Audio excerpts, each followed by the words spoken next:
Jumlah penduduk Indonesia di tahun 2020 telah mencapai 271.349.889 jiwa. Seiring dengan pertumbuhan jumlah penduduk, kompetisi pemanfaatan lahan untuk berbagai kebutuhan juga semakin meningkat. Pertumbuhan penduduk ini menyebabkan meluasnya penggunaan lahan pertanian. Lahan pertanian tidak hanya berfungsi sebagai sumber devisa negara, tetapi juga sebagai wujud nyata ketahanan pangan nasional.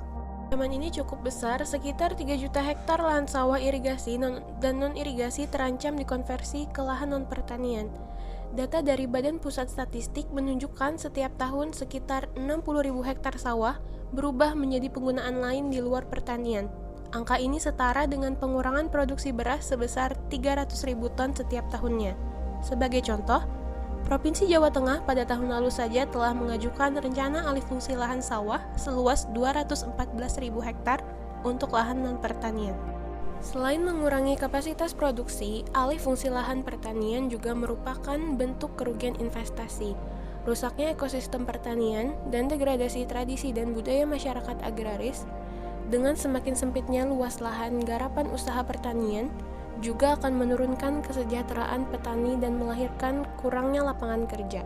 Investasi pemerintah berupa bangunan air seperti waduk dan saluran irigasi juga akan terbuang percuma.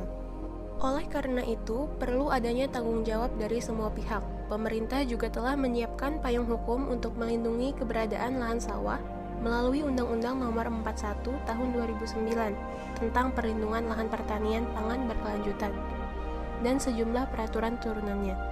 Saat ini, dari 7,1 juta hektar sawah yang terdaftar, sekitar 5 juta hektar sawah ditetapkan sebagai LP2B.